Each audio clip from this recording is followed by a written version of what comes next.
윤 전 총장이 공수처에 또 고발당했다는 뉴스가 들어왔습니다. 함께 보시죠. 24번째 고발장을 냈다는데 이재명 기자, 이게 뭡니까? 무슨 혐의로 또 공수처에 고발된 거예요? 이번에는 이제 한동훈 검사장에 대한 감찰과 수사를 방해했다. 이 혐의로 이제 다시 고발을 한 건데, 사법정의 바로 세우기 시민행동 사세행위라고 이렇게 줄여 부르는데, 지난해 2월 출범하고 나서 현재까지 윤 전 총장을 검찰에 14번, 공수처에 10번 고발했습니다.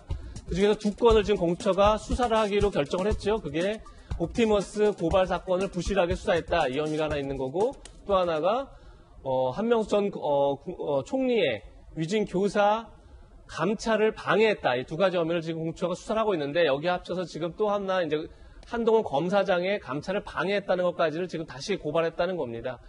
글쎄요, 한동훈 검사장 감찰을 방해했다는 혐의도 사실 윤석열 전 총장을 징계할 때 추미애 전 장관이 당시에 징계 사유장으로 넣었던 거죠. 한번 나왔던 거다. 그렇죠. 당시 법원이 징계를 집행 정지하면서 내렸던 판결문을 보면 한동훈 검사장의 감찰을 방해했다는 징계 사유에 대해서 이런 표현을 씁니다. 그러니까 징계를 감찰부가 하는 걸 일시 중단시켰는데 그 자체를 방해했는지는 소명이 필요하다. 다만 앞으로 그 본안 소송에 다툼이 필요하다. 유보적 입장을 밝혔었는데, 다만 그 뒤로 대검이라든지 당 수사팀이 여러 차례 한동훈 검사장에서 무혐의가 필요하다, 혐의가 없다라는 입장을 냈었죠. 그런 점에서 그렇게 되면 사실 감찰 방해라는 것이 사실 존재하기 어렵기 때문에, 글쎄 공수처가 어떻게 판단할지 봐야겠지만, 글쎄 공수처 입장은 굉장히 이게 딜레마 상황에 갈 수 있는 여지가 높다고 좀 봅니다. 그러니까 공수처가 만약에 이 수사를 통해서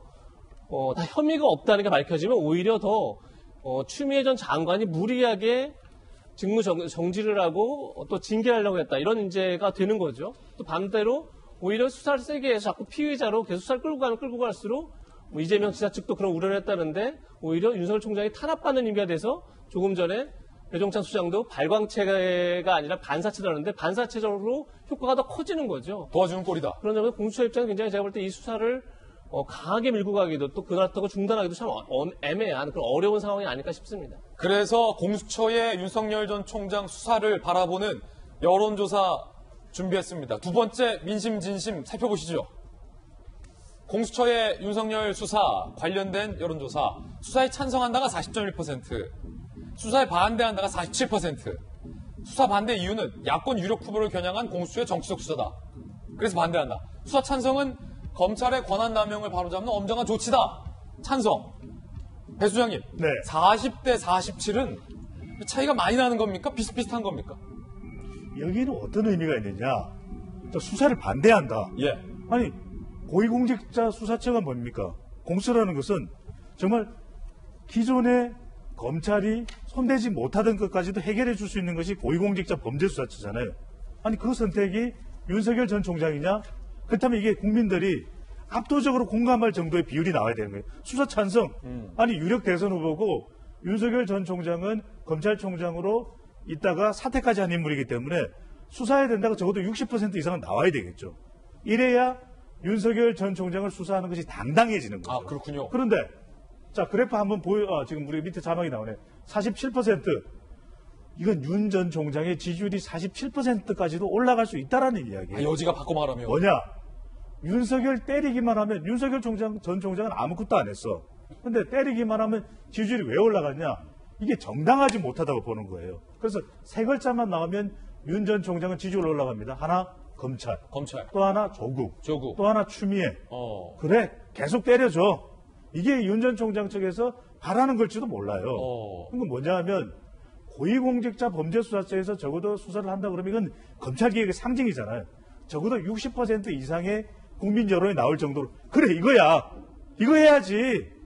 이거야. 이런 정도로 나와야 되는데. 3번 강조했어요. 예. 그러니까 전재수 의원이 보시기에도 아니, 이거 뭐야. 뭔가 좀 이게 명분이 타당하든지 국민들이 다 감동하든지 아니면 조희연 서울시 교육감 수사해야 되면 수사할 수도 있는데 이게 1호 수사야? 그러니까 이제 이렇게 되면 공수처에 대한 신뢰까지 떨어져요. 이게 이제 문재인 대통령 지지율에도 부정적 영향을 줄 수 있습니다. 이러라고 공수처를 그렇게 법까지 바꿔가면서 파행까지 겪어가면서 국민들이 공감했던 게 아닌데라는 것이 되는 것이거든요. 그러니까 윤석열 전 총장의 지지율이 반사체잖아요. 반사체는 가만히 있으면 없어져요. 그런데 계속 때려. 해고록도 내, 뭐 또 때려, 또 수사를 한다 그래. 이러면은 윤 전 총장은 가만히 있는데도 지지율이 올라가는 것이거든요. 그러니까 최근에 이제 윤석열 전 총장 지지율이 반등하는 건 두 가지입니다. 하나는 이준석 효과, 하나는 윤석열 때리기의 재현. 그렇기 때문에 이게 여당에서 좀 전략을 달리할 필요가 있어요. 더불어민주당에서는 윤석열 전 총장의 영향력을 최소화하는 것이 어떤 방법일까?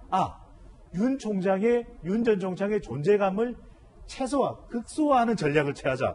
이게 사실은 조언이 이루어져야 되는데 많은 전문가들이 있는데 뭐 하나요? 배종찬 여론조사 전문가의 의견 들어봤고요. 민심 진심 다음 주 월요일에도 또 배 소장님 모시고 흥미로운 분석 들어보겠습니다.